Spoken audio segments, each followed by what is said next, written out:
Vamos lá, uma boa noite a todos. Já temos 32 pessoas conectadas. Muito obrigada pela sua audiência, no trabalho, em casa. Esperamos que em casa, não é? O tema de hoje é trazido pelo pioneiro Centro de Excelência em Big Data e Inteligência Artificial no Brasil, o LabData FIA. Lá só tem gente all-driven, data-driven, e hoje a gente vai descobrir um pouco mais sobre empresas discovery-driven, uma tendência depois do data-driven e do all-driven. Isso das 7h30 até as 8h30, e depois a gente tem o tema ainda, a inteligência artificial na área da saúde. Se você não conhece a FIA, não conhece o LabData, eu sou a Fabiane, faço parte do marketing da FIA e vou contar um pouco do que é a fundação para você. Nós atuamos em 3 diferentes áreas. Na educação, somos reconhecidos internacionalmente como referência de ensino, mantemos intercâmbios e convênios com universidades da Europa, da Ásia, dos Estados Unidos e das Américas. Temos curso de graduação em administração, mestrado profissional em gestão de negócios, pós-graduação, MBA, pós-MBA e um portfólio completo de educação executiva em EAD. Como consultores, já desenvolvemos mais de 8.000 projetos estratégicos que levaram conhecimento e inovação para pequenas, médias e grandes empresas das esferas pública, privada e até do terceiro setor. Como pesquisadores, somos desenvolvedores das pesquisas O Ranking do Varejo, Índice de Credibilidade da Black Friday, Empresas Mais em parceria com o Estadão e os lugares mais incríveis para se trabalhar em parceria com o UOL. Nós somos mais do que uma escola de negócios, somos graduação, pós-graduação, mestrado, MBA, consultoria, pesquisa, e isso faz a diferença. O nosso encontro aqui, então, como falei, é dividido em 2 momentos.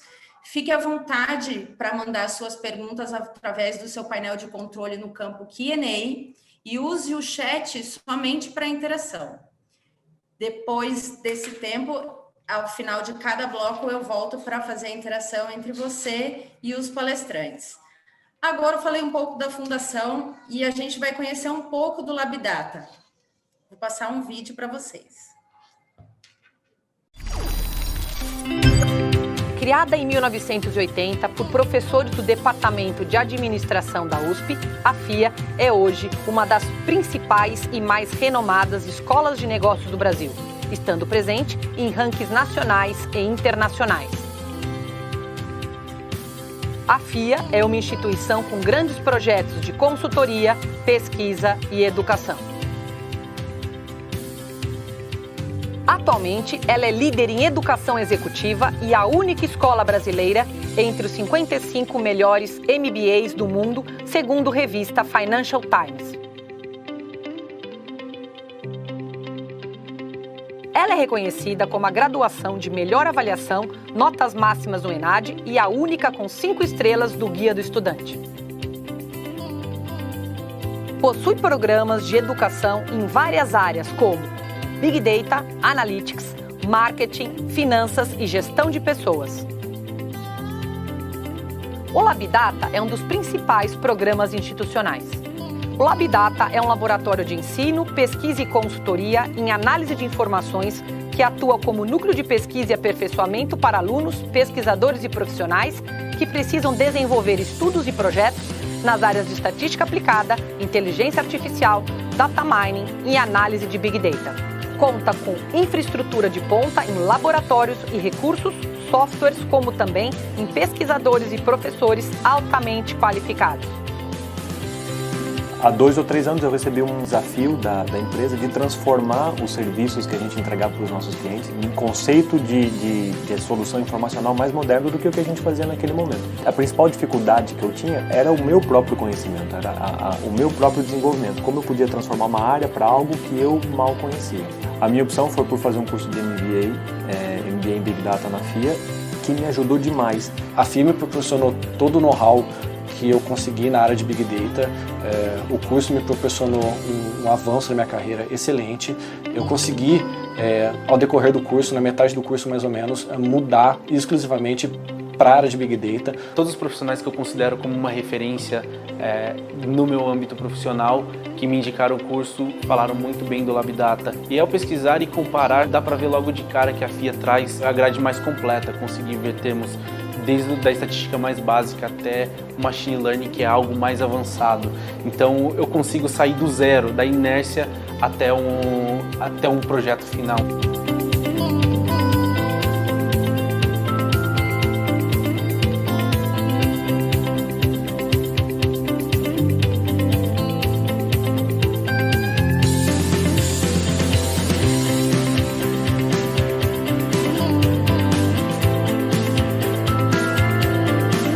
No LabData, há cursos para todas as fases da sua carreira, desde ensino à distância, cursos de curta duração como Hadoop, BI, inteligência artificial, machine learning, deep learning, programação em R, Spark, Python, estatística aplicada, dentre outros.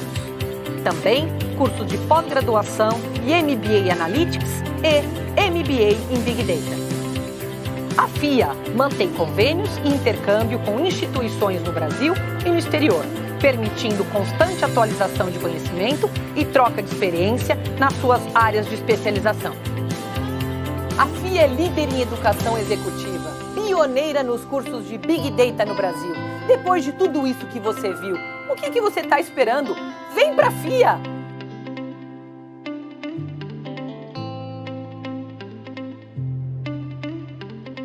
Palestrantes da noite, a professora, doutora, diretora do LabData, Alessandra Montini. Um bom evento a todos.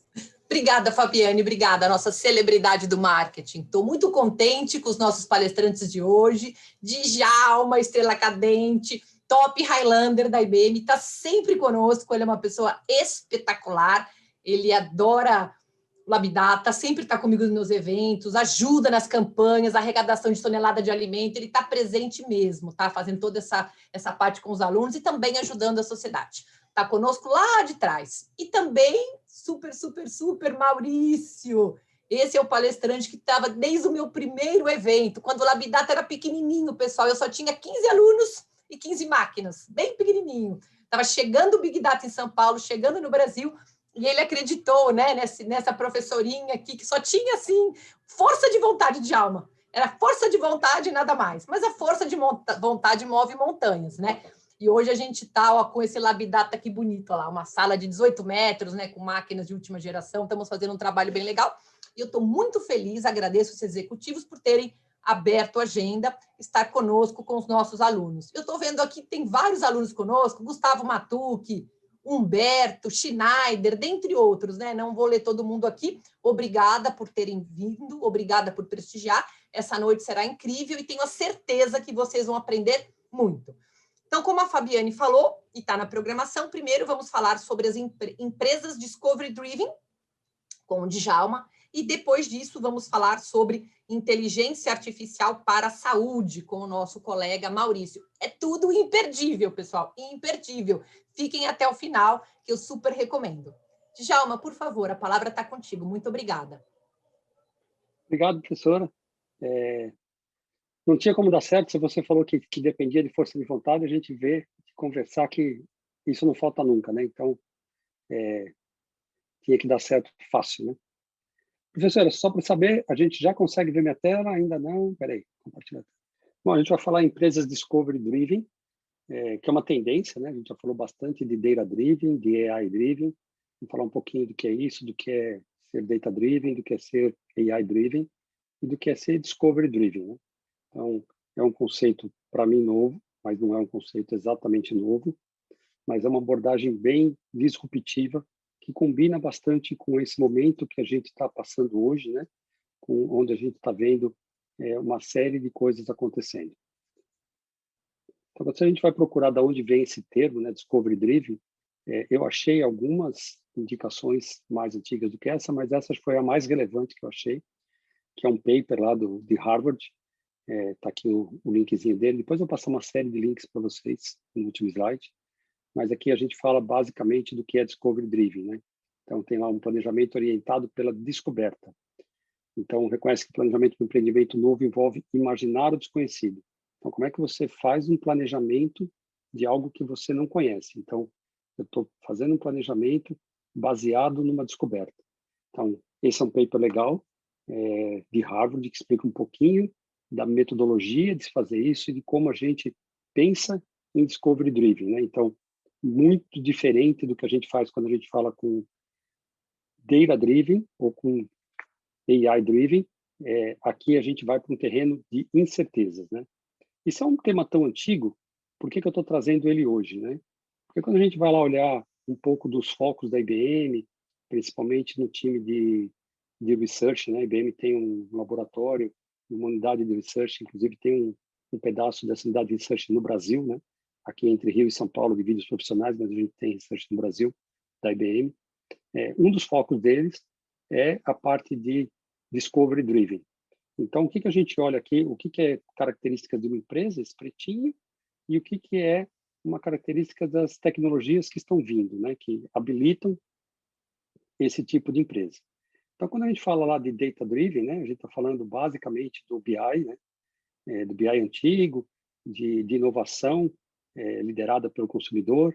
Ele é antigo, não tanto, né? Eu também gosto muito do termo BI, né, porque os outros negócios não são exatamente burros, mas é um termo que a gente usou para aquela parte que a gente reporta principalmente baseado no passado, mas que tem seus méritos quando a gente tem uma arquitetura da informação consistente e a gente consegue entender o que aconteceu para planejar o futuro. Basicamente, ele depende de uma rede de computação, fala de customer facing e fala de apps para público. Então, como é que a gente anda enquanto a gente está falando desta parte aqui do data driven, né? Então, vamos pensar que hoje no Brasil, data driven ainda é um desafio para a maioria das empresas, né? A maioria das empresas não tem uma arquitetura da informação que nos permite chamá-las de data driven, que conseguem tomar todas as decisões baseadas em dados e que não depende de feeling, não depende de sentimento de algum executivo, de um diretor ou de alguém com um pouco mais de experiência na empresa. Então, a empresa data driven no Brasil ainda eu diria que ainda é uma elite pelo que a gente conhece no mercado. E não só no Brasil, tá? Eu estava numa posição de América Latina e toda a América Latina ainda sofre bastante com isso, com a organização e com toda a arquitetura da informação.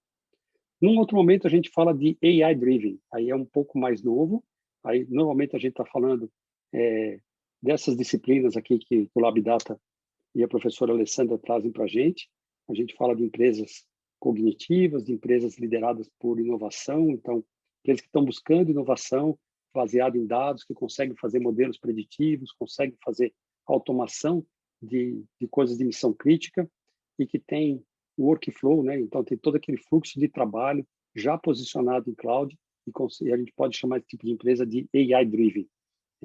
Aqui ele está um pouquinho antes de Today. Eu diria que quando a gente olha para o nosso mercado local ou até para a América Latina, esse aqui, na verdade, é o nosso momento hoje, tá? Do AI-driven. Mesmo com essa aceleração que a gente teve durante a pandemia e até onde a gente pode acompanhar, acelerou bastante, né?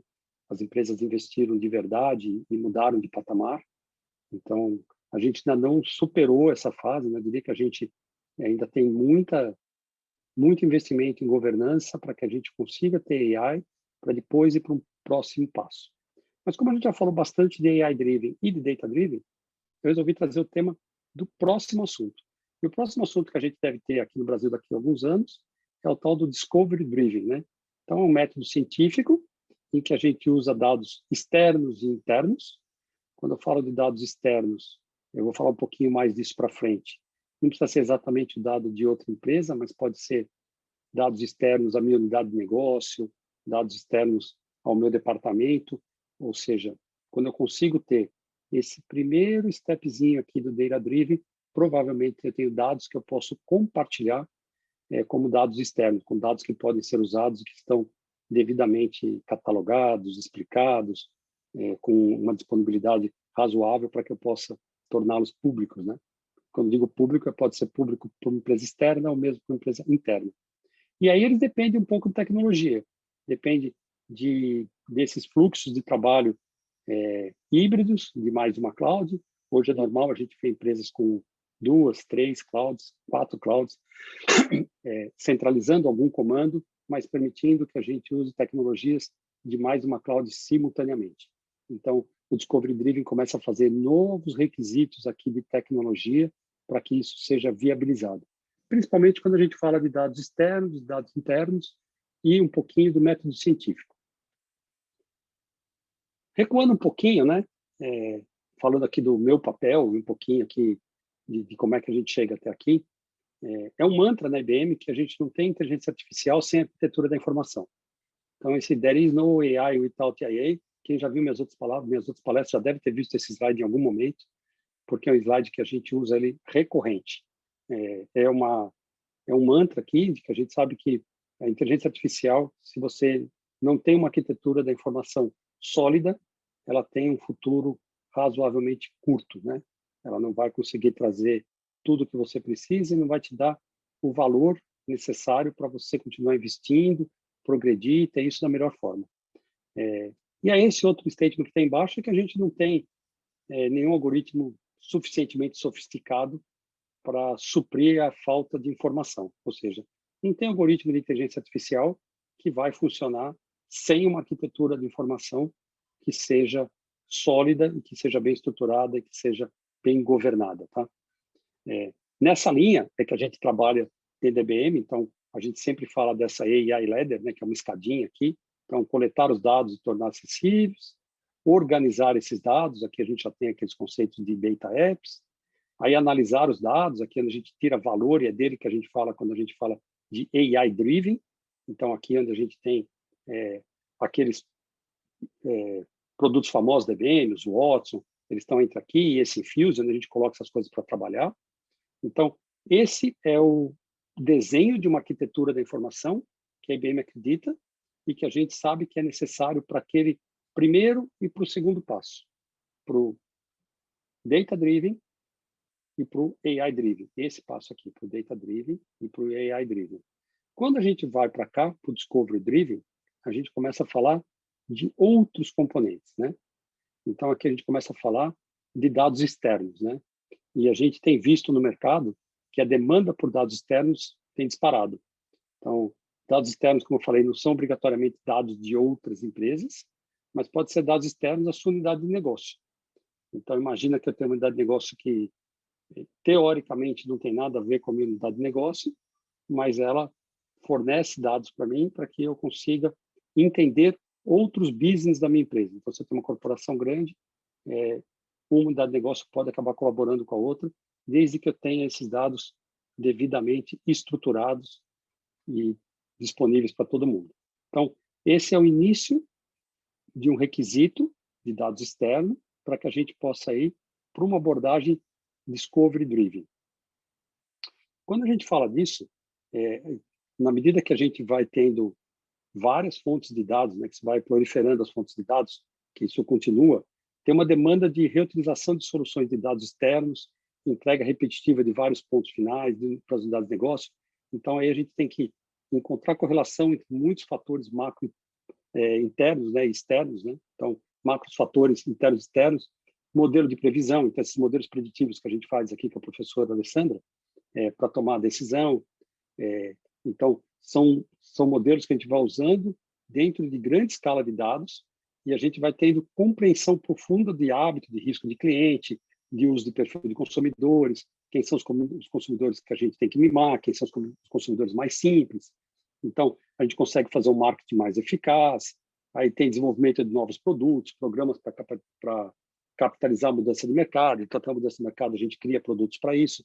Isso tudo a gente faz em cima de dados externos e internos. Então, quando a gente olha para esse conjunto de dados externos e internos, os dados externos começam a enriquecer os dados que eu tenho.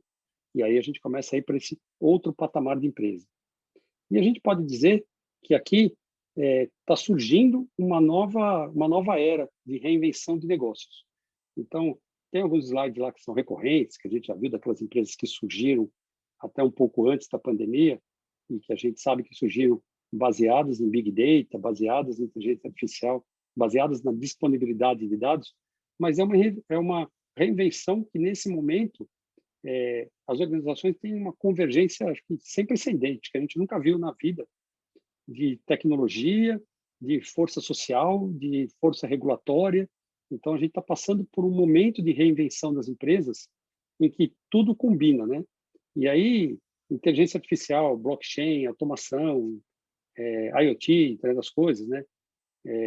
5G, tudo isso combinado, né, tem um impacto em redesenhar o padrão da arquitetura de negócio das empresas, que é novo, que ninguém nunca passou por isso. E aí começam a surgir os novos modelos de negócio.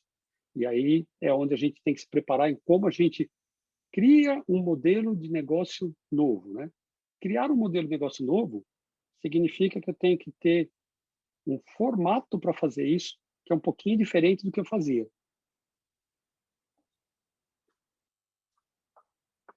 A diferença entre Discovery Driven e o approach, né, a abordagem convencional, é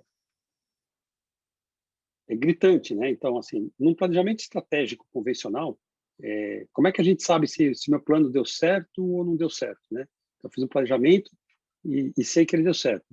Quanto esse plano é mais ou menos assertivo em relação ao que está acontecendo. Então, eu tinha um plano, esperava chegar em tal ponto, cheguei, não cheguei, eu sei se meu planejamento foi bom ou ruim.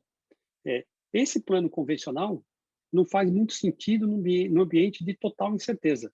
Então, se eu posso prever tudo o que vai acontecer com precisão, os meus competidores também podem, e eu não vou conseguir obter uma grande vantagem. Então, a minha vantagem competitiva, a minha vantagem de mercado e modelo de negócio, vai quando eu piso no desconhecido, quando eu vou para o discovery. Então, o objetivo de um planejamento discovery driven é aprender o máximo possível com o menor custo, mas traz a gente de volta para o tema de experimentação. Então, boa parte dos dados que eu tenho não são válidos para uma abordagem discovery driven. Por isso, eu tenho que buscar a história de buscar os dados externos, de eu buscar novas informações e novos experimentos. Na literatura que eu li, a gente vê casos excepcionalmente interessantes, né? Então, vou trazer aqui um exemplo que me surpreendeu. Por exemplo, seria possível prever o problema que se teve com a Euro Disney. Quando ela foi criada, nos primeiros anos, ela perdeu lá mais de $1 bilhão, porque ela tinha um desenho baseado nas experiências de sucesso da Disney, tanto nos Estados Unidos como na Ásia, onde tinha um padrão de consumo de artigos licenciados, um padrão de consumo de hospedagem, um padrão de consumo de alimentação. E aí, quando chegou na Europa, o padrão era diferente. Então, você vai nos Estados Unidos e as pessoas se alimentam todo o tempo. Então, falando de restaurante, lá tem exemplos detalhados aqui na literatura, que depois eu passo uns links para vocês, mas dando um exemplo fixo em alimentação. As pessoas nos Estados Unidos se alimentam todo o tempo que estão no parque. Então, os restaurantes ficam cheios todo o tempo, as lanchonetes cheias todo o tempo. Quando chegou na Europa, o costume é mais forte de se alimentar próximo do meio-dia, próximo daquela hora do almoço. Os restaurantes lotam, os restaurantes não dão conta de atender nesse horário e depois eles ficam vazios. Então, o modelo de negócio deles não esperava tudo diferente. Então, a pesquisa de um modelo discovery-driven é totalmente diferente de um modelo data-driven, porque o modelo que a gente fala data-driven não é só porque ele é baseado em dados, ele é baseado em dados internos, na disponibilidade dos dados que eu tenho e que eu posso usar para o meu planejamento. Esses dados normalmente não atendem uma necessidade de um planejamento discovery-driven para um novo negócio. Então, eu tenho que mudar um pouquinho a minha abordagem. Então, pensando aqui numa abordagem discovery-driven, né, tem aqui um contraste com as posições convencionais, né? Então, reconhecer que os mais novos métodos de negócio são viáveis e acionáveis, de que nunca está criando oportunidades sem precedentes para as organizações atuais. Então, onde é que isso é complicado, né?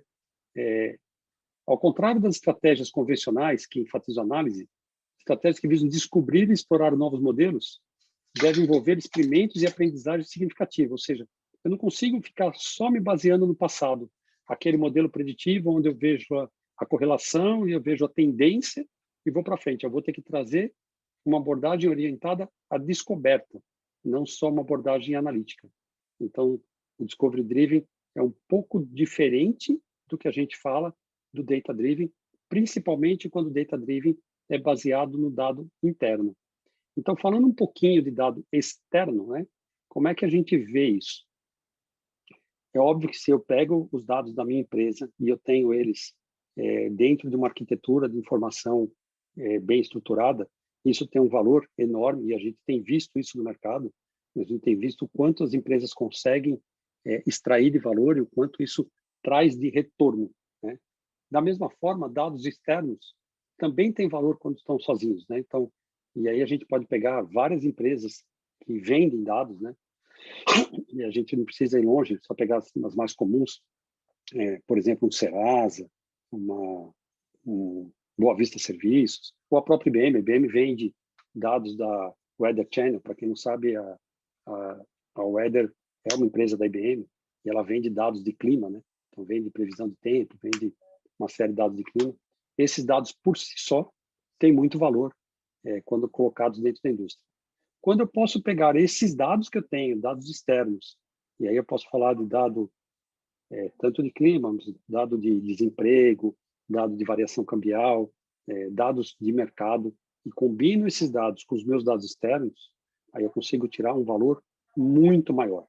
Então, quando eu penso nesse tipo de coisa, é onde a gente resolve outros problemas que não estão visíveis nem nessa primeira torre de dados internos, nem nessa segunda torre de dados externos. Todas elas têm valor, mas para a gente começa a ficar claro que quando a gente vai para uma abordagem Discovery Driven, a gente começa a ter uma dependência da combinação disso e vai para um interno mais externo combinados. Como é que isso é feito, né? A gente consegue pegar aqui o dado externo, tem aqui os nossos datasets de dados externos, então você compra dados externos, você coloca ele lá dentro, aí você inclui ele junto com os seus dados internos, e aí você consegue tirar valor dos dados. Então, quando você vai para o segundo ponto, e aí sim você consegue criar modelos de machine learning, como esse que a professora Alessandra estava falando, usando os dois dados. Então, eu consigo dizer, com a próxima variação de mercado, no próximo momento em que eu estou, o que vai acontecer, dependendo de como o mercado está, do que está acontecendo. Então, aqui dentro eu tenho situações bem interessantes que os dados externos me ajudam a explicar, não só os dados internos.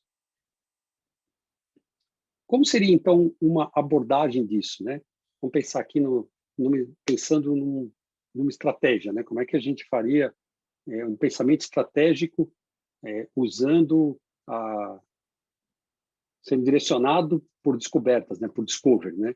Então, a gente já sabe que abordagens convencionais para planejar a empresa sofrem de uma incompatibilidade entre o conhecimento que uma empresa realmente possui e o conhecimento que seus sistemas de planejamento assumem possuído. Então, assim, uma coisa que o cara tem realmente e depois o que eles assumem que eles têm. Então, o cara entende que ele conhece o comportamento do cliente, mas quando você vai com uma abordagem nova, isso não é bem realidade, como eu dei de exemplo aqui, a Disney. Então, à medida que uma empresa se aventura lá no modelo de negócio novo, tem um número crescente de premissa, né? Que é diferente daquelas que são inerentes ao modelo existente. Então, tem um modelo que tem algumas premissas e as premissas são novas. Então, isso coloca em prática, né, um prêmio para essas práticas orientado à discovery, né, orientado à descoberta, né? Então, é o tal do discovery driven. Então, em vez de convencionais. Então, no planejamento e até no financiamento disso, as incursões de novos modelos de negócio ficam muito relevantes. Então, como é que a gente faz para não cair nessa armadilha de assumir que o nosso modelo é o mesmo modelo que vai atender o novo business que a gente está descobrindo, né? Então, uma vez que os novos modelos de negócio tendem a ser experimentais, né, como eu estou fazendo um experimento, né? Então, a primeira coisa que a gente tem que reconhecer é essa incerteza na abordagem do planejamento. Então, tem que manter dados e custos disso contido, né? Tem que segurar isso o máximo possível, porque a gente sabe que tem um risco que a gente não consegue entender como um todo, né? Então, desvendar essas suposições que são implícitas, que permite que uma empresa teste e valide antes de se comprometer de maneira irreversível com o empreendimento, é o pedaço mais importante. Então, como é que a gente faz uma estratégia aqui pensando em discovery driven, né? Como é que a gente faz um pensamento estratégico do que a gente não conhece. Então, esses são pontos muito importantes se a gente vai se aventurar como corporação em uma nova área de negócio, um novo modelo de negócio, e que a gente não tem ainda o conhecimento de todos os dados que aquele novo modelo vai trazer. E a gente pode estar falando de coisas simples, como eu falei, uma nova unidade da Disney num outro continente. E isso já é suficiente para os dados que ela tinha invalidar, mesmo com a experiência de décadas fazendo o mesmo business em outro território, em outro continente. Então, aqui tem alguns pontos que são bem importantes, né? Então, são 3 segmentos de indústria, né? Então, ciência como negócio, um negócio que depende de ciência, né? Um negócio que está como é que posso dizer? Um negócio que está baseado em ciência, né? Que inclui setor de energia, transporte, saúde. Então, são setores que têm setor de pesquisa, como a gente está vendo agora com os laboratórios, são setores que têm uma dependência total de ciência. E depois, empresas que são drivadas por informação, né? Então, aí tem uma série de empresas que têm gerenciamento, que têm as práticas, que têm as decisões de negócio, desenvolvimento de produtos e operações. Então, esses 3 tipos de empresa são as empresas que a gente vai entender como parte de uma cadeia de valor. Qualquer comparativo aqui entre data-driven, né? Fazer decisão, decision-making data-driven, ou seja, ter a decisão baseada em dados, e o planejamento baseado em descoberta, né? Como é que eu faço um planejamento baseado no que eu não conheço? Então, eu coloquei até aqui o nome de quem veio com essa coach aqui, porque no material que eu li, eu achei isso genial, né? Não meça uma borboleta usando as métricas de uma lagarta. Então, eu estou indo para o novo, eu estou fazendo aqui uma transformação. Então, os dados antigos, claro que eles têm um papel, né? Um papel forte no que eu vou fazer, mas eles não podem guiar a minha transformação. Então, os dados que eu tenho não serão eles os responsáveis por um negócio novo, né? Caso contrário, você está só transformando uma nova visão do que foi, né? Então, pode dizer, como está aqui, que é uma lagarta que vai se transformar em uma lagarta. Eu não estou fazendo uma transformação se eu não pensar que eu tenho que ter novas informações que não estão no meu business. Senão, eu não vou conseguir fazer um discovery driven. Então, essas 2 frases aqui, né? Não meça uma borboleta usando as métricas de uma lagarta. E senão você vai transformar uma lagarta em uma lagarta.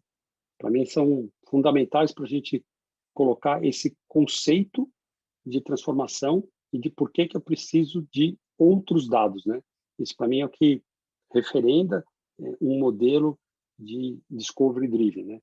Então, esse planejamento orientado pela descoberta, que exige que os gestores identifiquem as suposições sobre as quais seus planos e aspirações se baseiam. Então, funciona bem no enfrentamento de mudança disruptiva, que é o que está acontecendo com a gente hoje, né? Então, por isso, eu acho que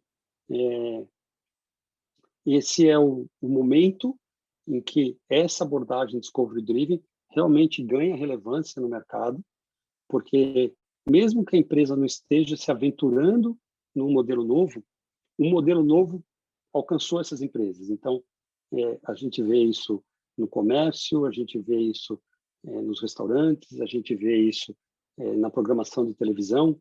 Então, as empresas que não buscaram um modelo novo de negócio estão sofrendo mais do que as outras. Então, é um modelo de planejamento baseado numa descoberta, e mesmo que a empresa estivesse, de alguma forma, acomodada, ela não conseguiu vencer esse momento de maneira acomodada.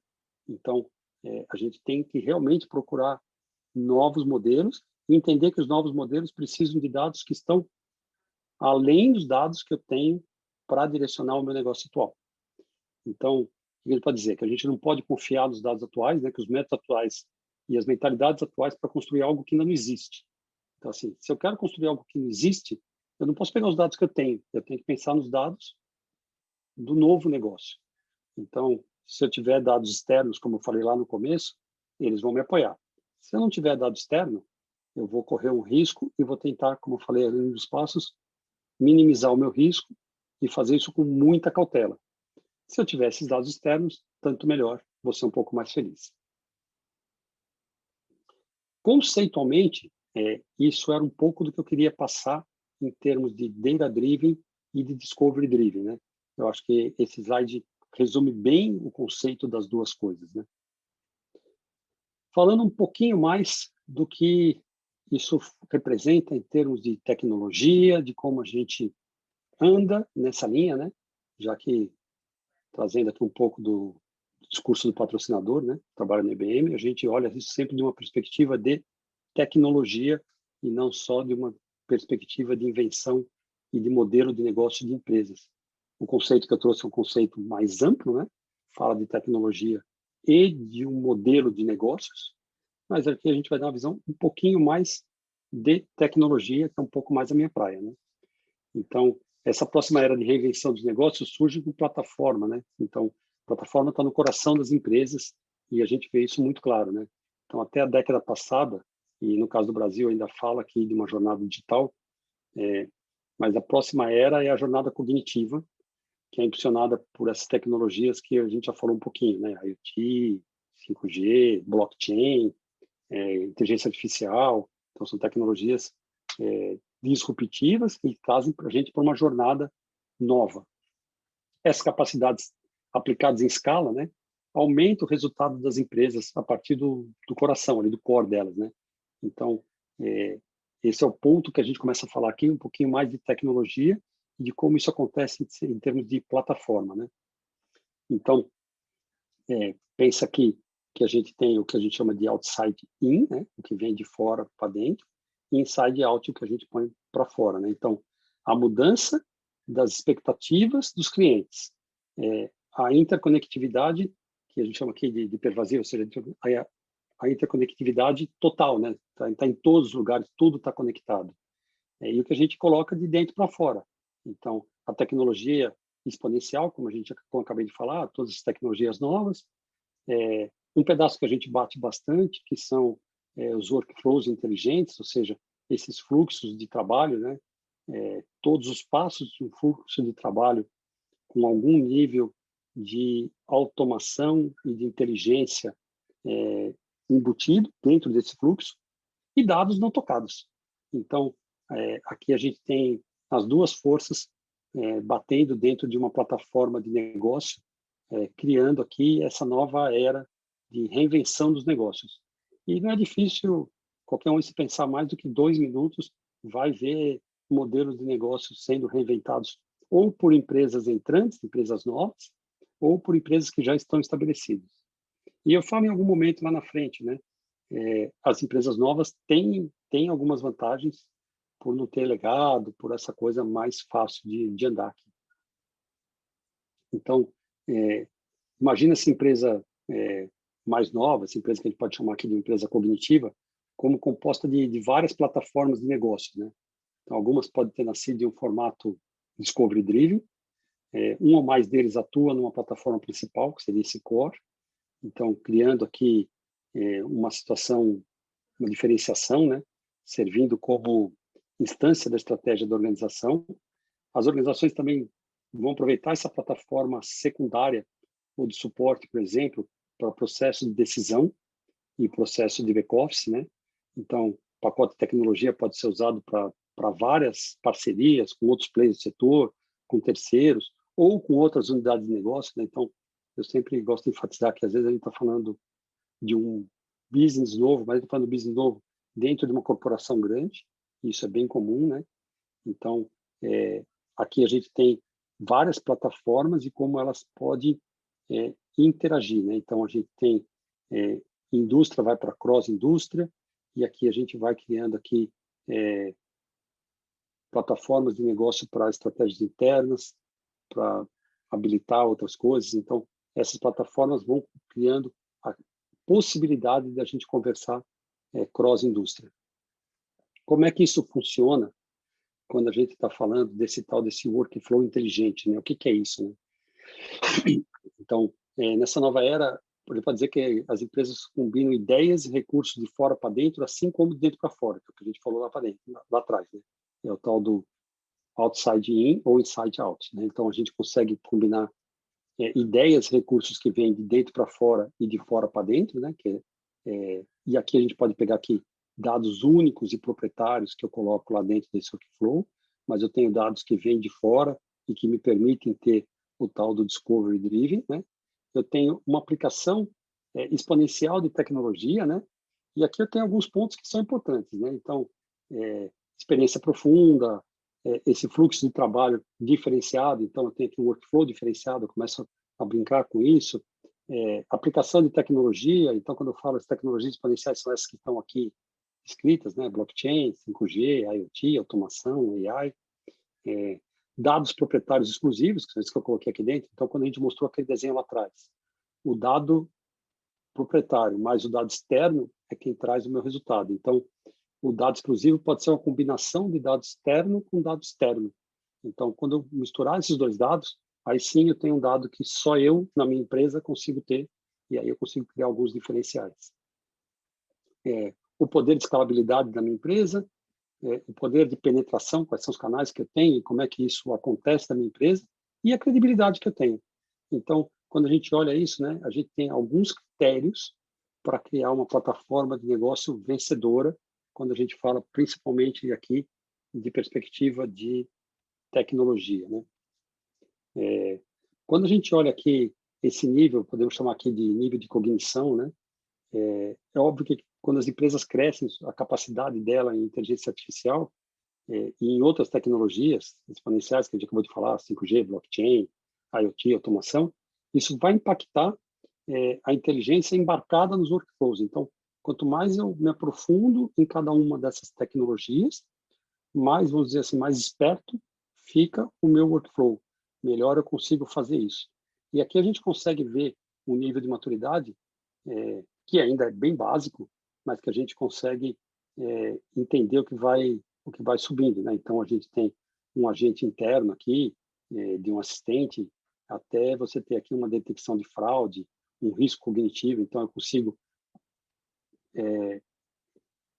prever um risco só com o meu workflow, automaticamente, a rotina conseguir identificar, prever, prevenir e atuar sobre isso. Então, é óbvio que a gente consegue ir extrapolando isso dentro da automação de cada um desses workflows, embarcando a tecnologia e a inteligência em cada um desses pontos, né?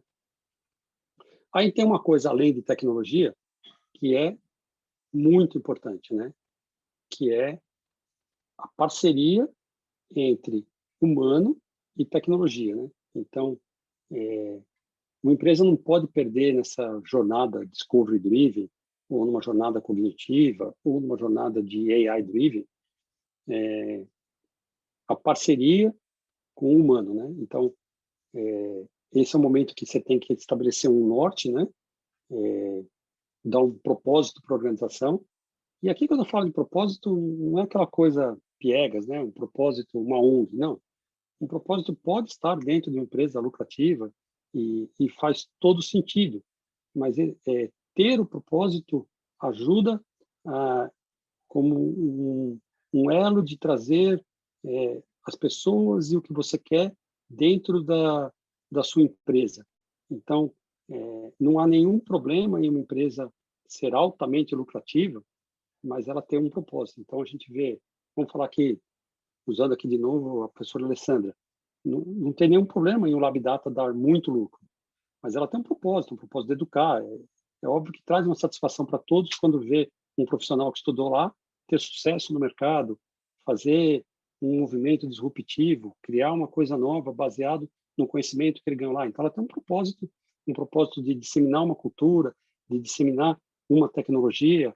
E assim como a IBM tem esse propósito, um propósito de tecnologia, e a gente, como funcionário, claramente fica feliz quando a gente vê alguma coisa disruptiva acontecendo com a nossa tecnologia, e a gente vê pesquisas em saúde, que daqui a pouco o Maurício vai falar, e é lógico que isso sempre traz para a gente algum nível de satisfação.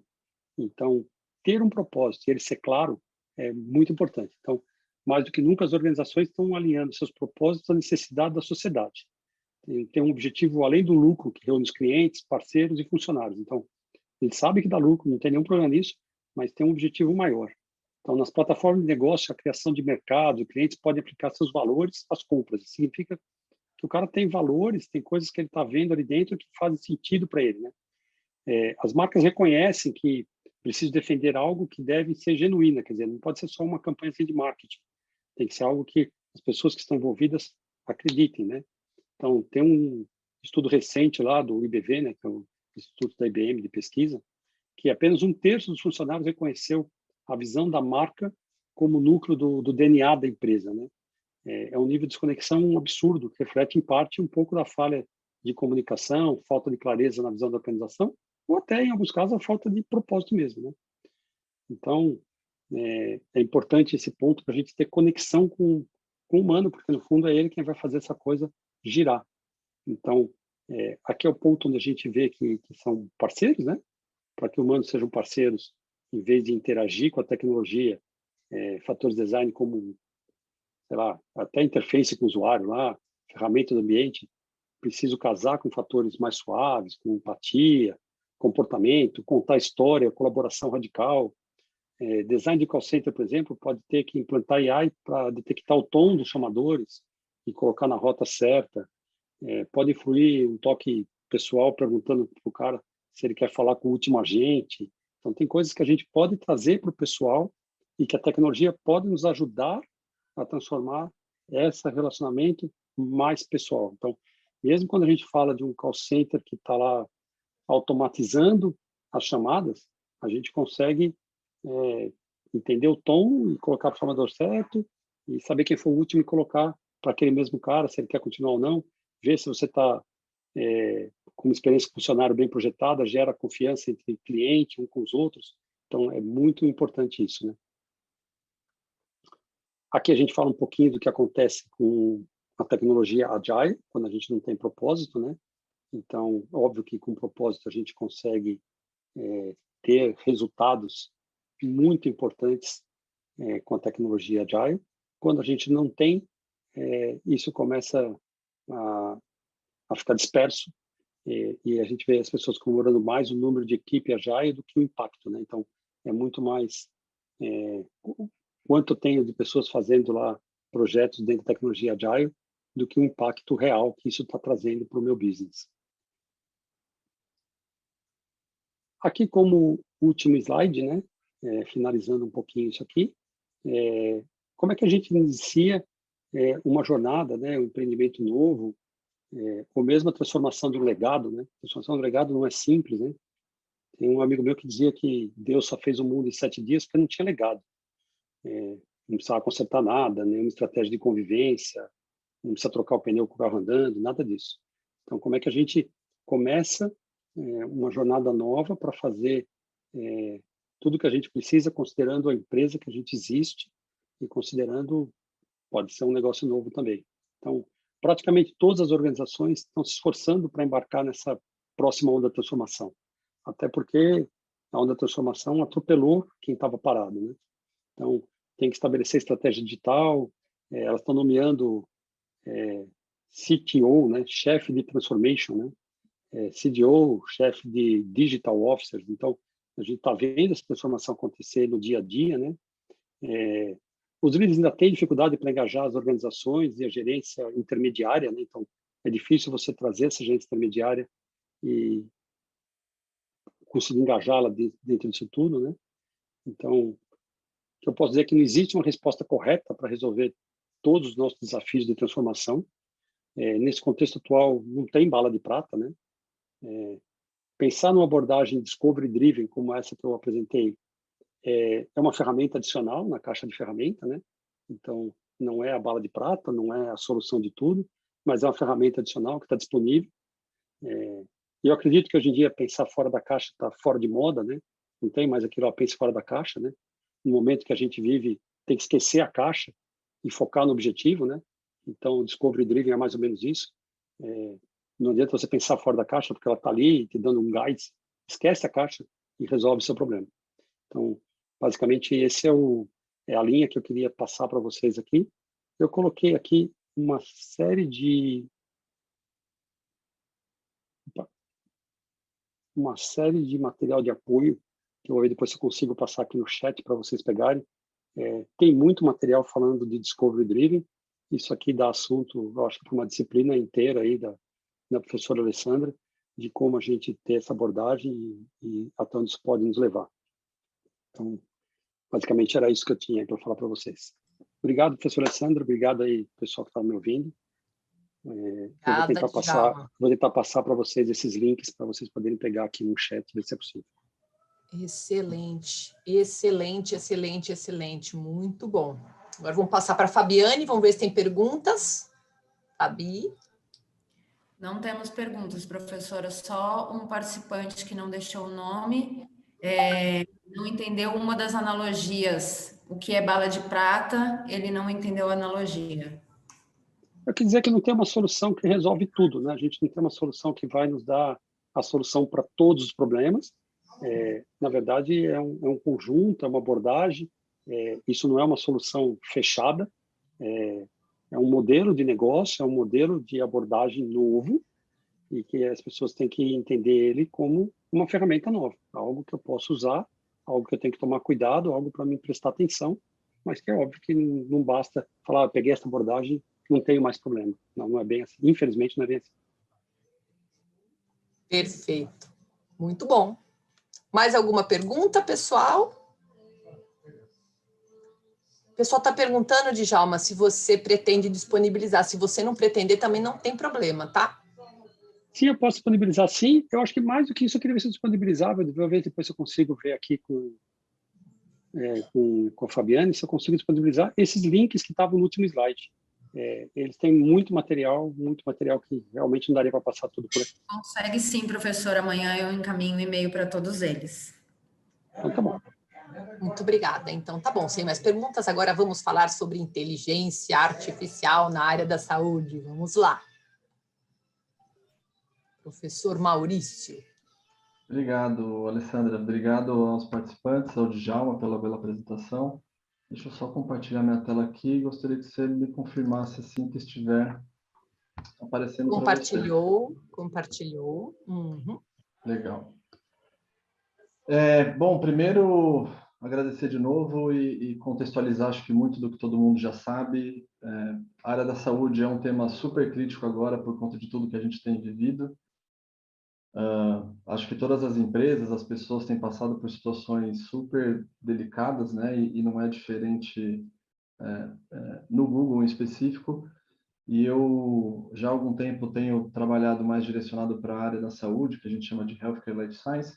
E aí eu queria compartilhar algumas soluções de inteligência artificial que a gente constrói ou estão disponíveis para justamente ajudar essa indústria, esse mercado, mas também compartilhar algumas das mensagens, né? E acho que eu vou começar a apresentação com um vídeo curto. É um vídeo curto que já deve ter quase um ano de vida, mas ele não poderia ser mais atual do que o momento que a gente está passando agora, né? Então, só antes da gente começar, eu vou dar o start no vídeo para nós darmos continuidade, tá?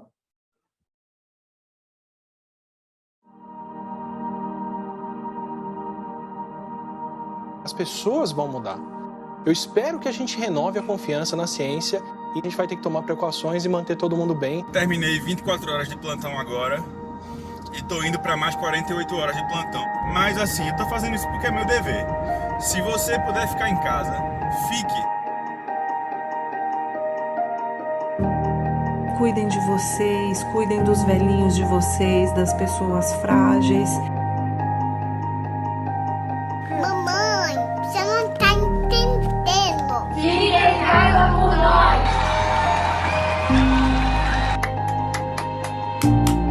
Parabéns, obrigado. Galera da Rocinha, homenageando os médicos.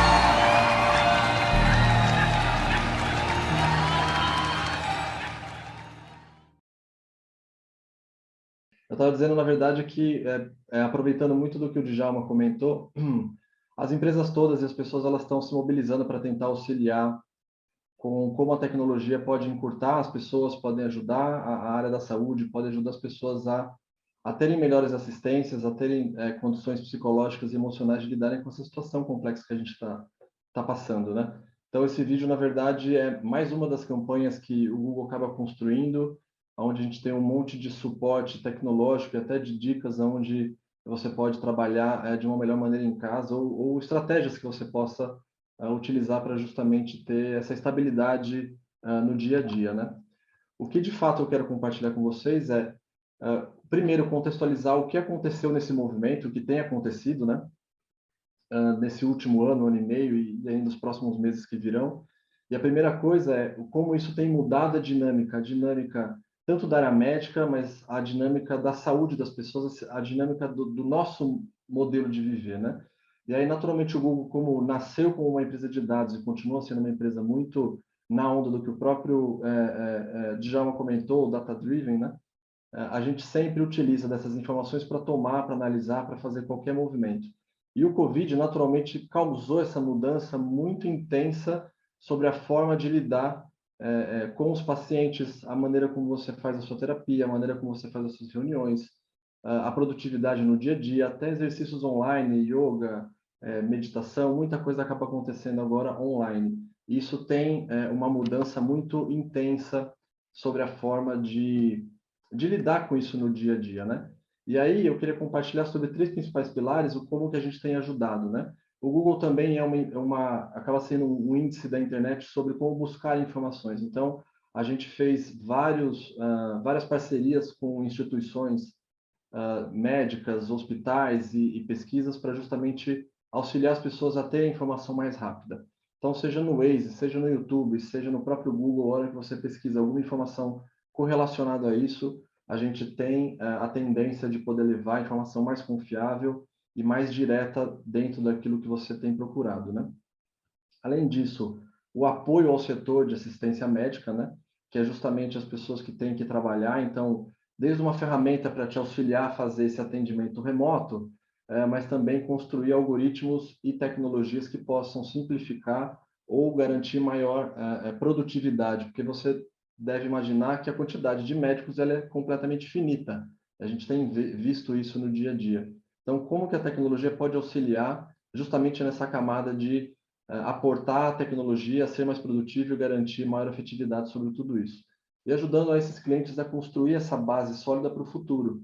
Então, esse movimento de transformação digital dentro da indústria da saúde, que sempre foi uma indústria muito mais conservadora, a gente está vivendo um furacão, né? A gente diz que são 10 anos em um. Então, em um ano, muitas coisas estão sendo transformadas a velocidade que demoraria em passos normais quase que 10 anos, né? Aqui é um caso clássico de, se você procurar sobre sintomas, sobre tratamento, sobre vacina, você vai ter direcionamentos especiais específicos, né? Então, a gente cortou todo tipo de publicidade ou de venda de anúncios direcionados a esse tema, tanto como vídeos, né? Tem que existir uma autorização governamental ou só entidades reguladas podem fazer ou utilizar esse meio para isso. A mesma coisa acontece com os relatórios que a gente tem visto, né? Então, além das pesquisas que eu comentei de YouTube, a gente acabou lançando frequentemente relatórios sobre a mobilidade da comunidade perante ao Covid, né? Então, obviamente, isso tudo tem a preocupação de LGPD, de anonimização de dados, mas, assim, esse compartilhamento de dados de mobilidade para a saúde pública do nosso país ou do nosso estado e município auxilia justamente sobre a estratégia de saúde pública, sobre o que, como ou em que momento eu devo tomar determinadas ações, tá? E aí, alguns dados para vocês terem em mãos. Aqui vocês podem ver que, comparado com a linha base que era antes do Covid, né, a tendência de mobilidade para locais com transportes públicos, ele despencou quase 90%, né? Locais de trabalho, que são as zonas mais comerciais, elas também tiveram uma queda drástica sobre a mobilidade para esses locais.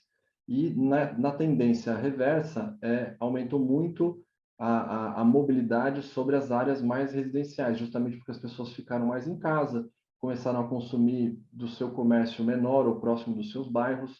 Isso trouxe uma dinâmica muito diferente sobre o comportamento de consumo, inclusive, né?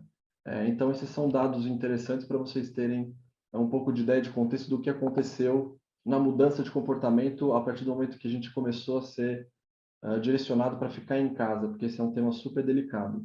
O primeiro deles que eu queria compartilhar é simples telemedicina. Telemedicina no país sempre foi proibido, o que é uma amostra sobre o quão conservador a indústria trabalha, e hoje já existe plataformas de telemedicina autorizadas pelo governo, então isso foi regulado há um pouco menos de um ano.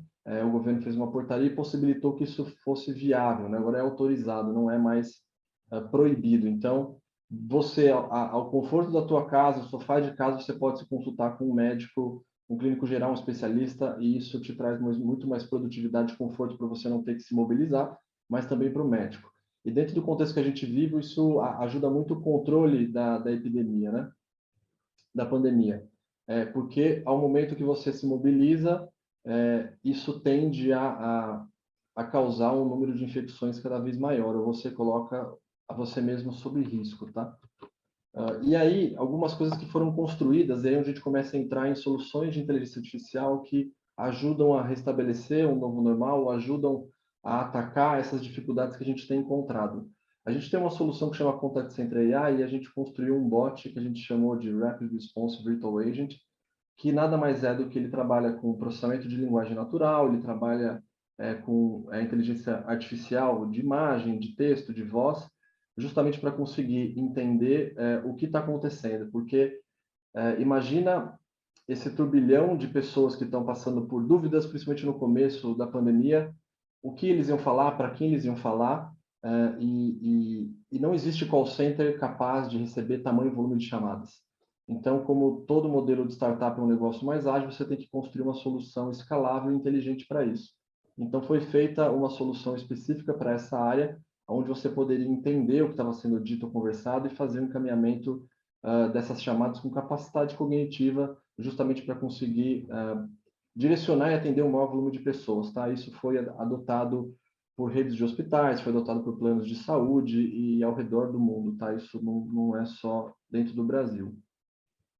E, naturalmente, isso também tem uma integração num segundo momento para que especialistas possam trabalhar. Outras coisas relevantes que acabam acontecendo, e muitas empresas privadas têm feito, o Google também, é o apoio a institutos de pesquisa. Então, a gente fez um aporte de $20 milhões para o Harvard Global Health Institute, justamente para poder trabalhar em cima das pesquisas voltadas ao Covid. E aí eles fazem pesquisas sobre estudos clínicos, medicamentos, novas proteínas ou vacinas. São estudos que exigem um poder computacional. Em grande parte das vezes, eles trabalham em cima de sequenciamento genômico, ou deep learning, e coisas mais complexas que exigem um volume de poder computacional, que é exatamente a nuvem, se comporta muito bem para isso, tá? Esse é um dos exemplos que eu gostaria de compartilhar com vocês. Tem um outro da Schrödinger, que é um nome super esquisito, mas é uma empresa especializada em construção de medicamentos, né? Então, ele é usado por todas as farmacêuticas do mundo, principalmente as maiores, né? E a gente fez uma parceria com eles muito grande, justamente para poder auxiliar a construção de novos algoritmos que pudessem descobrir mais rápido drogas, né, que pudessem combater isso tudo. No final do dia, o que se traduz essa tecnologia, né? A gente está falando de mais de 16 milhões de horas de GPU para alimentar uma exploração de espaço químico e ampliar a busca de terapias eficazes, né? Isso tem um potencial considerável no processo de descoberta de medicamentos pré-clínicos para o Covid-19. Então, esses são movimentos que são feitos em conjunto com empresas privadas para justamente poder fazer novas pesquisas e ajudarem os governos e as pessoas que estão precisando de tratamentos e descobertas, tá? Isso também se estende a instituições brasileiras, né? Então, a gente também conseguiu participar, na verdade, a Universidade Federal da Bahia e o Albert Einstein, eles ganharam um concurso para justamente fazer também pesquisas utilizando inteligência artificial voltadas ao Covid. Os dois projetos eles estão totalmente associados a pessoas carentes, né? Então, estão vinculados eu acho, se eu não me engano, acho que o Albert Einstein está para Paraisópolis, a Universidade Federal da Bahia, eu não me recordo. Mas é justamente para a gente poder monitorar e ajudar essas pessoas a poderem ter um melhor atendimento remoto, porque eles não têm uma boa condição de atendimento de saúde, né? Então, isso são casos que eu gostaria de compartilhar, que são públicos e que também estão voltados à parte da pesquisa. E tudo isso acaba entrando como eu queria trazer uma primeira solução aqui, que é de processamento natural de linguagem. A gente já conhece isso em larga escala, ou talvez para muitas utilidades, mas o que a gente acaba começando a fazer é introduzindo isso numa camada muito mais especializada. Então, a gente acabou desenvolvendo uma API que é um processador natural de linguagem específico para a área médica, né? Então, você pensar que você coloca um texto médico, seja ele de um prontuário, seja ele de uma receita, e a gente conseguir fazer a extração desse texto para insights estruturados, né? Então, a partir de um texto corrido, você poder fazer a extração de conteúdos estruturados que estejam vinculados ao nome de uma doença, a um sintoma, ou a um tratamento que você está recomendando ali. Isso te ajuda a fazer uma análise em escala de um grande volume de documentos ou de textos corridos e caracteres em grandes volumes que geralmente estão associados a prontuários eletrônicos da área da saúde. Isso, obviamente, destrava muita coisa. Isso pode ser plugado no contact center, no chatbot, ou outras situações, mas o legal disso é você conseguir ter uma inteligência que extraia entidades e conteúdos médicos aqui dentro. Outra coisa super relevante é o mascaramento e anonimização. A gente sabe que GDPR, LGPD, HIPAA, Compliance, existem muitas regulações que exigem que isso seja feito, e o Google leva isso muito a sério, então existe sempre uma solução que possibilita você fazer esse mascaramento e anonimização dessas informações. Essas informações geralmente são anonimizadas num nível escolhido pelo próprio projeto ou cliente, mas é para garantir o sigilo e a privacidade de cada um dos dados das pessoas que ali estão, né? Então, isso também é uma solução que envolve inteligência artificial, não é simples de você fazer isso em grande escala, mas é algo que também tem disponível e é super legal de vocês saberem que isso tem sido utilizado em grande escala, especialmente agora no Brasil, que o LGPD entrou em vigor. Importante vocês saberem que isso não existe só para dados de texto, isso também existe para imagens, né? Então, é muito comum que para você fazer treinamentos de larga escala para algoritmos de imagem, para a área médica, todo mundo quer fazer algoritmos para imagem em cima de ressonância, em cima de raio-x, e todo o raio-x ou ressonância geralmente vem com esses marcadores onde você tem essas informações pessoais, né? O seu nome, a data, documento. Então, existe uma API com inteligência artificial para detectar o que ali é informação sensível que eu tenho que remover de fato e o que é informação relevante para um radiologista que vai fazer a análise ou detalhamento disso futuro, tá? Então, parte disso ele esconde, parte disso ele não esconde. E a partir do momento que você tem uma base de imagens anonimizadas, você tem um potencial de treinamento e de exploração dos algoritmos muito grande. É exatamente nesse tipo de cenário e contexto que os cursos que a FIA entrega ajudam muito a você. Então, são ferramentas complementares e que você sempre tem que ter um conhecimento de estatística, de matemática e de algoritmos para poder conseguir saber utilizar tudo isso.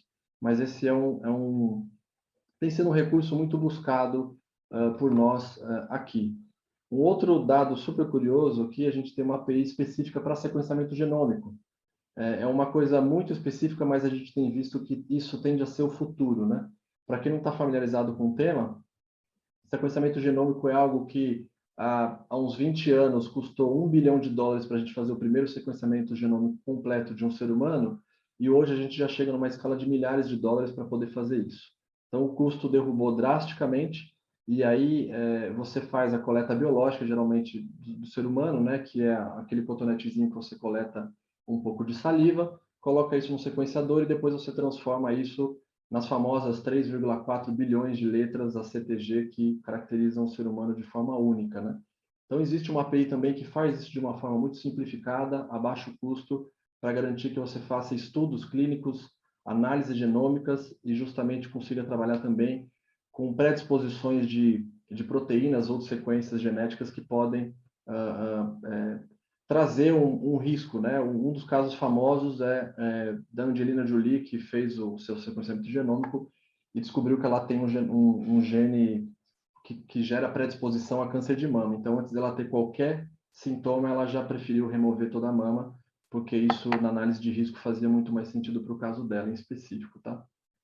Então, existe solução também para a parte de genoma. Era uma coisa que eu também queria compartilhar com vocês. Para que tudo isso aconteça, existem várias fontes de dados, né? Então, uma coisa super legal de vocês saberem é O Google hoje tem uma base pública de dados, onde a gente compartilha isso com quem quiser, é 100% gratuito e 100% público. O nosso objetivo principal é ajudar pesquisadores a focar no desenvolvimento de novas soluções, e não é necessariamente tecnologia, tá? Então, esses dados geralmente já são 100% anonimizados, descaracterizados, e eles estão já com garantia de que não existe nenhum risco sobre vazamento ou informação sigilosa ali dentro, tá? Aqui tem uma lista resumida do que compõe isso, então tem desde análise de genoma humano até dados de imagem de raio-x, ressonâncias e por aí vai. Dados clínicos, prontuários eletrônicos, mas pensando num contexto de informações públicas, o dado para todo mundo que já trabalhou ou vai trabalhar com inteligência artificial, vai descobrir que ele é a parte mais rica de todo o processo.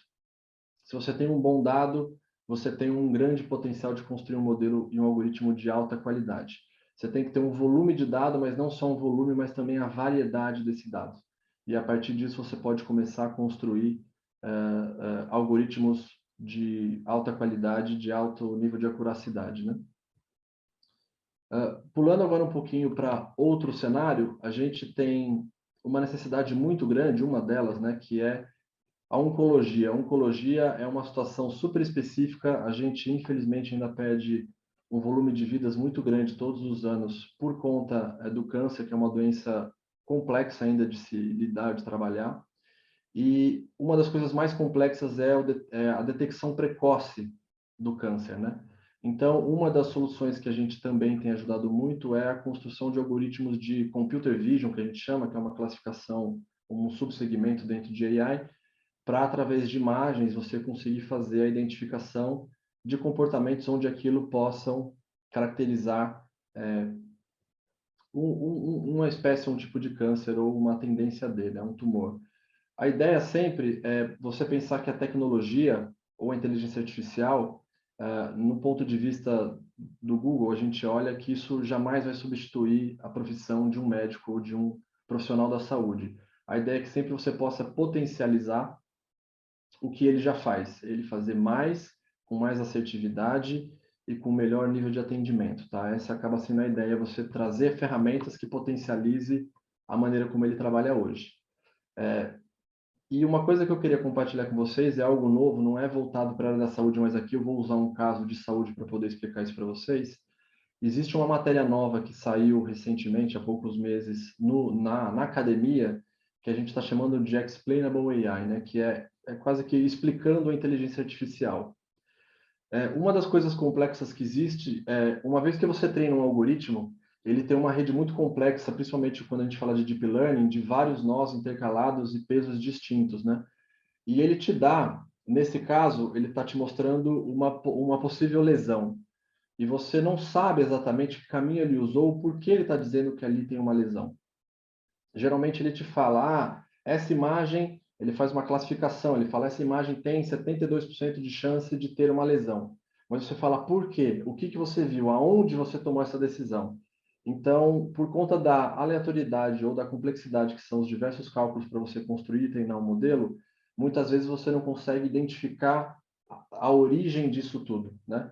Então, começa-se a questionar como o algoritmo chegou àquela conclusão, e aí essa nova matéria que a gente está chamando de Explainable AI, ela acaba sendo cada vez mais necessária ou mais requisitada pelo mercado. E as empresas ou o mercado, ou os profissionais que têm exigido mais a acuracidade dos modelos. Então, a partir disso, a gente construiu essa solução que chama Explainable AI, que justamente é para poder analisar qual é a origem disso tudo, né? E a explicação para modelos de machine learning, ela não é uma coisa exatamente simples, e aqui a gente tem um exemplo claro disso. Você pega uma imagem, aqui uma imagem de um tórax, um raio-x, e você vê algumas manchas, a mancha que você vê numa imagem, muitas vezes ela pode ser caracterizada como um potencial tumor. E aqui nessa imagem não está muito claro, mas quando você faz o zoom, você percebe que ali são marcas de caneta. Aquilo não é uma mancha original do raio-x. E é comum os médicos fazerem isso dentro de exames de imagem, né? Então, a hora que você se utiliza de ferramentas como essas, você consegue também evitar que os falsos positivos possam aparecer.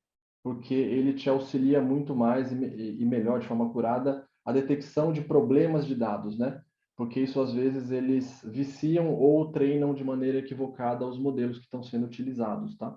Então, isso é uma coisa super legal de compartilhar com vocês, para vocês saberem que existe. E uma coisa super interessante é, uma health tech brasileira já usa esse Explainable AI e já auxilia os médicos nos dias de hoje. Esse é um caso super interessante que vale a pena compartilhar com vocês. É uma empresa que nasceu em Floripa e eles, na segunda ou terceira semana depois que estourou a pandemia, a gente tem até hoje ainda uma dificuldade sobre os testes, né? Os testes, eles são ora assertivos, ora não, mas de maneira direta o PCR, o RT-PCR é o que tem o maior nível de assertividade. Mas ainda assim ele chega a ter de 20% a 30% de falso positivo. É um teste que chega a custar na base de 250, 350 reais e estava entregando há muito tempo atrás até 72 horas. Hoje eles já estão conseguindo até 24, 48 horas. Mas você imagina um fluxo de um paciente que está com sintomas. Ele vai até um pronto-socorro. Ele fala, eu estou com sintomas de Covid. Aí você fala, bom, vou coletar e vou fazer seu teste. E entre você fazer o teste e não saber se a pessoa tem ou não tem Covid, ela voltou para casa, ela teve contato com quantas outras pessoas, ela eventualmente pegou um transporte público. Então, isso existe um risco de disseminação muito grande. Então, o que essa startup fez foi, ela já tinha um modelo de algoritmo de imagem para fazer a detecção de pneumonia, que nada mais é do que olhar a chapa do pulmão e, através disso, fazer a detecção de uma pneumonia. Eles fizeram um retreinamento desse modelo para fazer a detecção de Covid através de ressonâncias e de raio-x.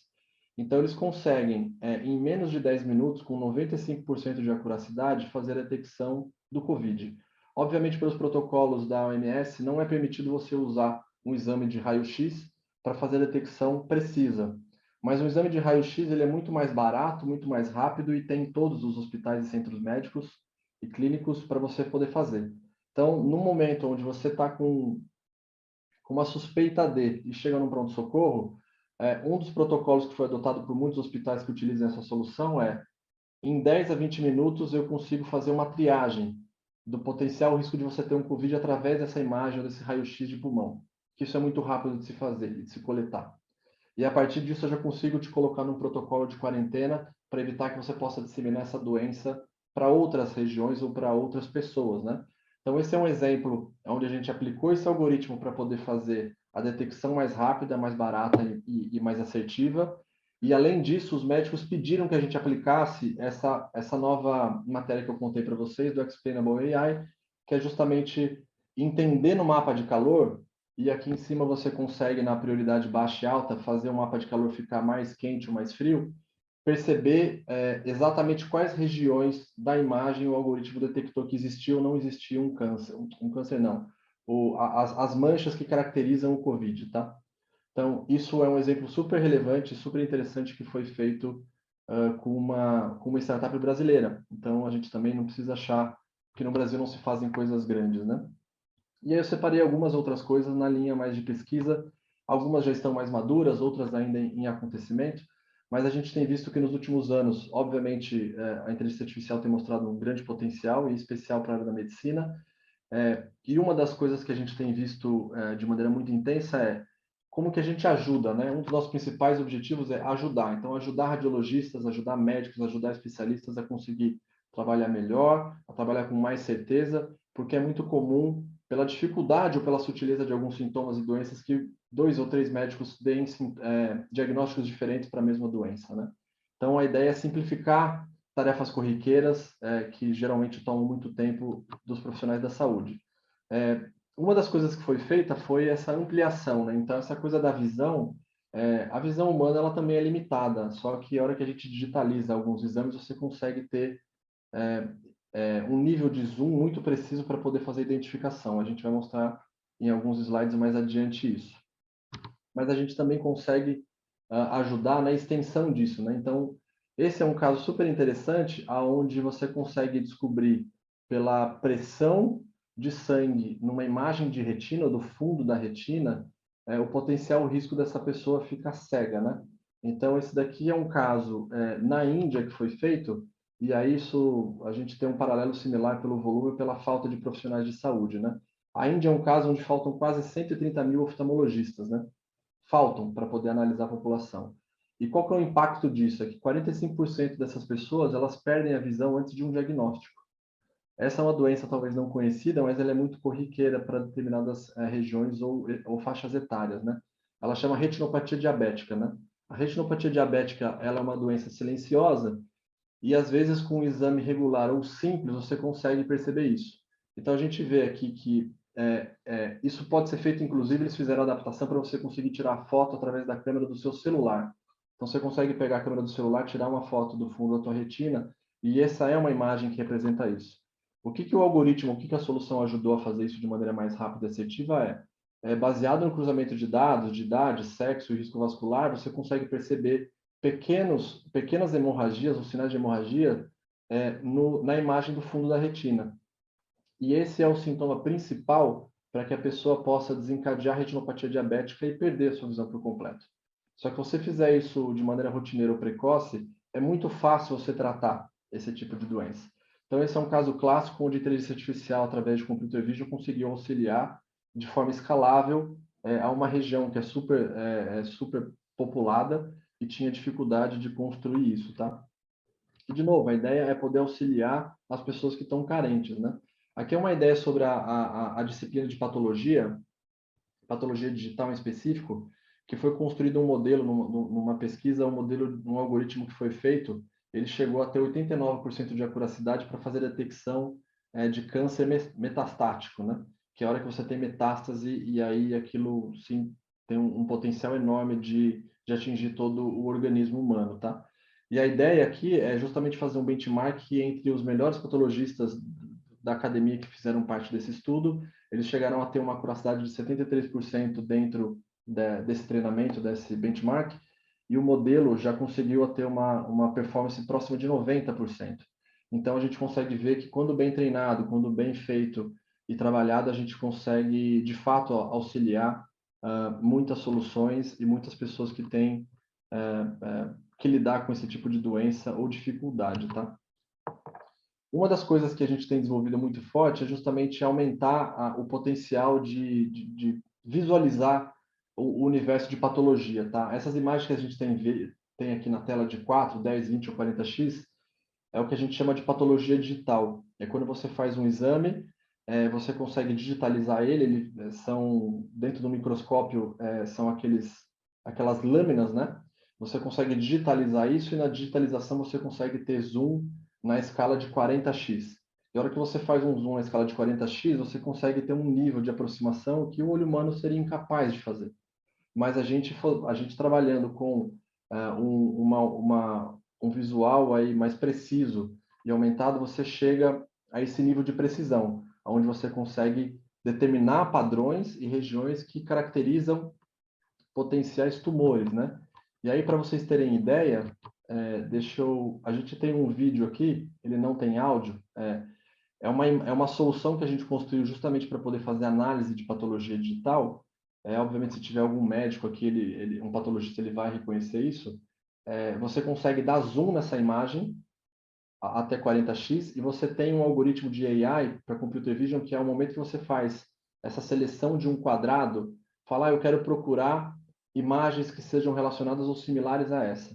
Então, por similaridade, ele faz pesquisas que possam te trazer cenários similares a esse. Então, você imagina que aqui você viu uma imagem, um potencial tumor dentro dessa lâmina, você vai lá e faz a sua seleção e pede para ele buscar na tua base de imagens e de outros exames o que você tem similar a esse padrão, justamente para conseguir identificar, marcar, treinar, construir tags, e isso auxilia muito o trabalho de um patologista ou de alguém que precisa fazer a detecção ou análise mais precisa de um exame como esse, tá?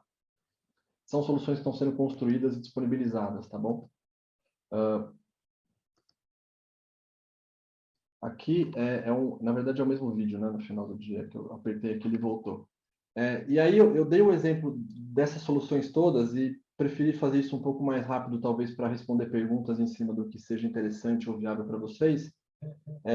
Eu queria compartilhar tudo isso, vocês devem se perguntar, bom, mas eu nem sabia que tudo isso existia no universo do Google de tecnologia, né?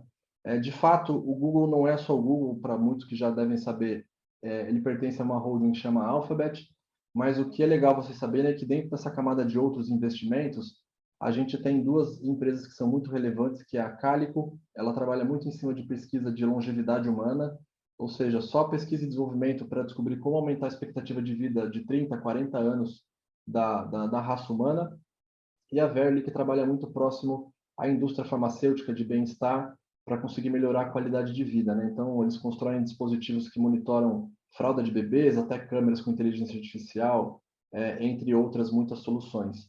Eles, inclusive, estão fazendo aplicativos e soluções para ajudar as empresas a voltarem a trabalhar. Eles fizeram aquele trabalho muito forte com o governo americano para fazer aquela triagem e testagem em massa, principalmente na Califórnia.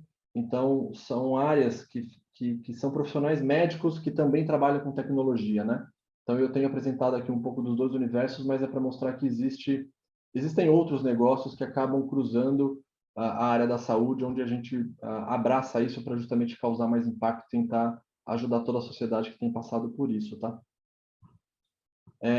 Acho que era isso que eu queria compartilhar. Queria agradecer a Alessandra e a todos os participantes e, naturalmente, responder alguma pergunta se tiver ou interagir de alguma outra forma.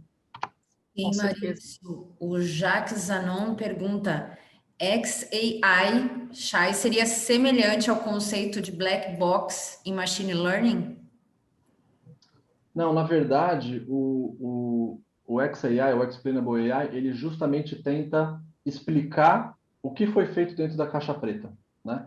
Então, você pensa que você construiu um algoritmo e você vai escolhendo as estratégias matemáticas e você só descobriu que o resultado é bom, mas você não sabe como ele fez em todos os caminhos, ele vai tentar te explicar qual caminho foi seguido para ele chegar a esse resultado, né?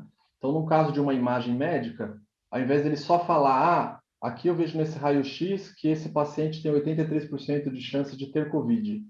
Ele não vai só dar o percentual, ele também vai te construir um mapa de calor para te dizer aonde na imagem eu vi esse potencial 83%. E aí o médico, de fato, vai poder olhar profundamente, com detalhe, naquele espaço mais reduzido da imagem para dizer, agora eu entendi. Então, a ideia do Explainable AI é justamente quebrar a caixa preta, né? É poder explicar o que foi feito dentro de um outro algoritmo desenvolvido, tá? Certo. O Guilherme de Leon pergunta qual que foi a empresa que desenvolveu o IA para o Covid em Floripa que você mencionou.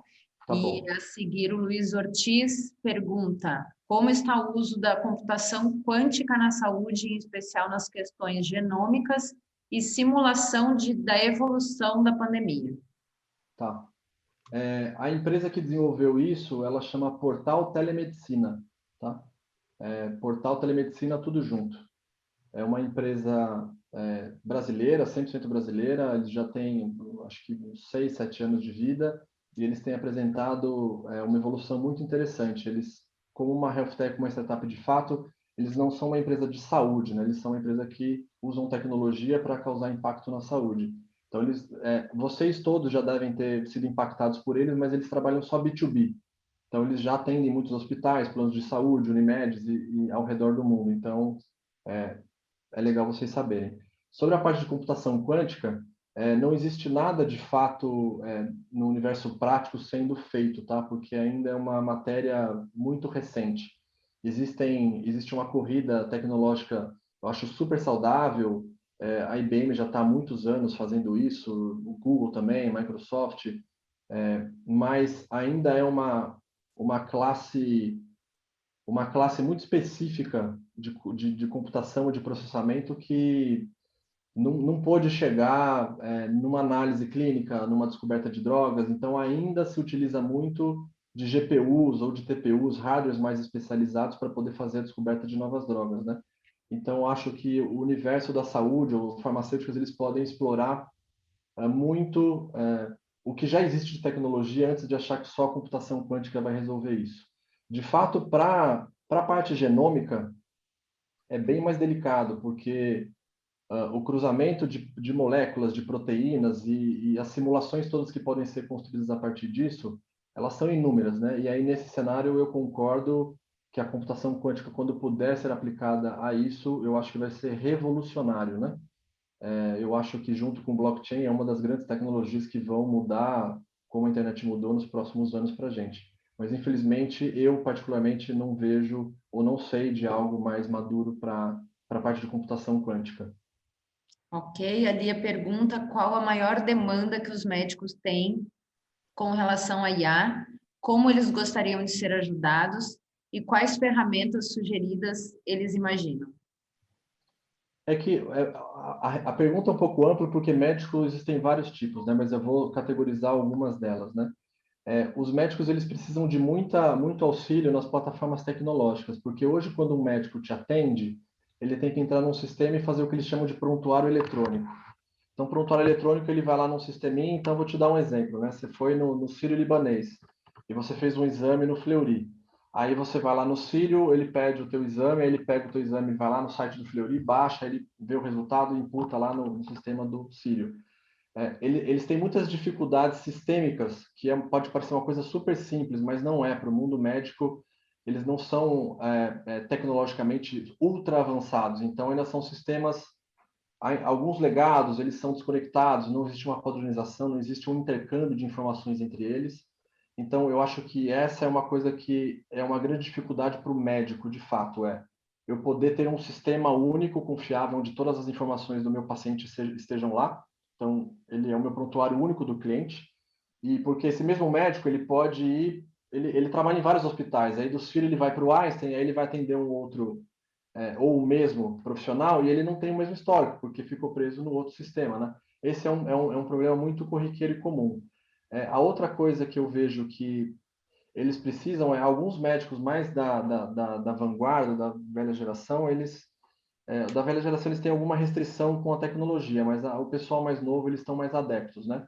Eles precisam talvez entender melhor qual é o papel da tecnologia e da inteligência artificial para poder entregar um resultado mais rápido, fazer isso de forma mais ágil. A telemedicina tem sido um requisito muito forte, mas imagina você fazer telemedicina por WhatsApp. Funciona, mas assim, e tudo que foi dito ali, e o texto que não persiste, e a segurança disso tudo. Então, ter plataforma que seja segura, que eventualmente já crie legenda, já faça uma transcrição de todo o áudio para texto, que aquilo pudesse virar um resumo e vá direto para o prontuário. Os médicos eles estão sendo exageradamente requisitados, então ele precisa de plataformas tecnológicas que os deixem mais produtivos, né? A exemplo do próprio portal Telemedicina, eles fizeram uma coisa super importante nesses tempos, que é construir um algoritmo de inteligência artificial que, através da câmera do seu telefone, pode parecer bruxaria, mas é verdade. Você aponta a câmera do telefone para você mesmo, e com essa câmera de baixa qualidade do telefone, ele consegue medir a tua temperatura, a tua oxigenação, ele consegue medir sua pressão arterial, e acho que tem mais alguma outra coisa que eu não vou lembrar, mas assim, são variáveis médicas que você precisaria de um aparelho médico ou você está no hospital para poder medir. Eles conseguiram fazer a correlação disso com quase 90% de acuracidade. O que para casos onde você precisa monitorar a pessoa à distância, que estou com Covid e preciso ficar isolado. Então, durante 14 dias, a gente te monitora à distância, eu vou continuar monitorando sua temperatura, sua oxigenação, a sua pressão arterial, isso tudo através de uma câmera frontal do celular. É bem disruptivo e isso já são tecnologias disponíveis hoje por uma startup brasileira, né? Então, pensa que isso são coisas que realmente ajudam os médicos. O que eu acho é que eles só precisam, talvez, abrir mais esse universo de possibilidades para que a tecnologia auxilie e melhore o atendimento deles e a vida deles, que eles realmente têm um volume de trabalho insano, né? Excelente. Bom, o Luiz, ele misturou um pouco aqui os assuntos dos temas de hoje, mas vamos ver se você consegue responder para a gente. Que tipo de solução Discovery Driven o Google vem fazendo? Exemplo, acompanhamento da jornada dos usuários, consolidando informações de atividade física, medicamento comprado, acesso aos serviços de saúde, análise de voz para identificar patologias e etc. Tá. Na verdade, acho que muito do que o Djalma comentou são estratégias para que as empresas possam construir as suas soluções, né? O Google, especialmente o Google Cloud como plataforma tecnológica, a gente distribui uma plataforma tecnológica. Então, se você for ver, de tudo que eu mostrei aqui, todos são APIs. E elas não são, por si só, uma solução completa de início ao fim. A gente, na verdade, tenta disponibilizar isso quase como uma forma de Lego, onde você coloca as APIs se comunicando e tenta construir o seu cenário de negócio, que é um pouco do que você falou, como é que eu acompanho a jornada do cliente? Existem diversas APIs só do Google misturadas com a IBM ou com outras tecnologias que poderiam te aportar tecnologia para fazer isso. O Google em si, ele faz isso, mas ele faz isso para os produtos internos. Então, a hora que você pensa na dinâmica das propagandas do Google Ads, ou do Google Search, ou do YouTube, e ali dentro, certamente, o nosso time de AI, os nossos engenheiros de Machine Learning, eles têm a jornada deles de data-driven, que não é exatamente compartilhada com nós, tá? A gente aqui no time de Cloud, a gente não sabe, isso é quase como a fórmula da Coca-Cola, né? Porque o algoritmo de um AI muito bem feito, ele tem um potencial gigantesco. Isso não é aberto nem para a gente que trabalha aqui dentro. Então, infelizmente, não posso te ajudar com essa resposta. Tá certo. Não sei se o Djalma quer complementar ou comentar alguma coisa similar a isso, ou no tema. Não podemos ir para outra pergunta. Está mutado, Djalma. Você abriu o áudio. Opa. Não, mas acho que é isso mesmo que o Maurício falou. Pensando em Discovery Driven, ele tem uma série de informações disponíveis no Google e outras informações de mercado para que as soluções aconteçam. Na verdade, a empresa que vai consolidar todas essas informações é quem pode tirar vantagem disso, né? Então, ele tem realmente informações bem relevantes, ele, assim como as empresas de telefonia, assim como várias outras empresas que essa missão é de quem vai consumir, né? Eles são geradores da informação nesse ponto. Exato, porque no final do dia isso é uma excelente estratégia para você montar o seu produto em cima do que está sendo disponibilizado como tecnologia, né? Sim. Maurício, eu finalizo então com a pergunta da Bianca, que qual é o método que você mostrou nas imagens de histologia? Gente, eu não sou médico, talvez eu não... Bianca, se você puder abrir o áudio e explicar um pouquinho mais, eu não sei qual era a imagem de histologia que eu mostrei, talvez eu nem saiba que eu mostrei uma imagem dessa. Ah, certo. Temos médico. Ela consegue abrir o áudio? O doutor Humberto, que teve que sair para atender um paciente aqui. Temos médico que entenda disso? Eu não sei exatamente. Nós somos cientistas de dados, pessoal, é diferente. Eu trabalho mais com tecnologia, eu tenho algum conhecimento. Eu tenho algum conhecimento da área da saúde, mas você perguntar qual o tipo de método foi usado na imagem de histologia... Eu acho que histologia, aquela imagem que você mostrou, Maurício, super legal, que estava lá, você cortava e falava, procura esta imagem no banco de imagem, traga alguém. Entendi. E aí tinha umas células aqui para ver. Eu acho que é aquela mesmo que ela está falando. Tá. Acho. Deixa eu... É isso, Bianca? Escreve aí, por favor, se é esta imagem que você está perguntando, por gentileza. Ela não falou com a gente aqui no chat. Porque, na verdade, eu acho que ela quer saber o método que faz a comparação. Sim, são as imagens capturadas por microscópio. Sim, perfeito. Então, vou explicar aquilo que me cabe, tá? O que o meu conhecimento permite. Isso daqui é do time da Verily, que é aquilo que eu te falei, é uma empresa que faz parte da Alphabet e lá tem um volume de patologistas muito grande. E a gente percebeu que essa é uma necessidade de mercado, que é como posso fazer análises mais precisas e com maior volume de informação. Então, eles desenvolveram esse software, né, que é web e é muito mais ágil e rápido.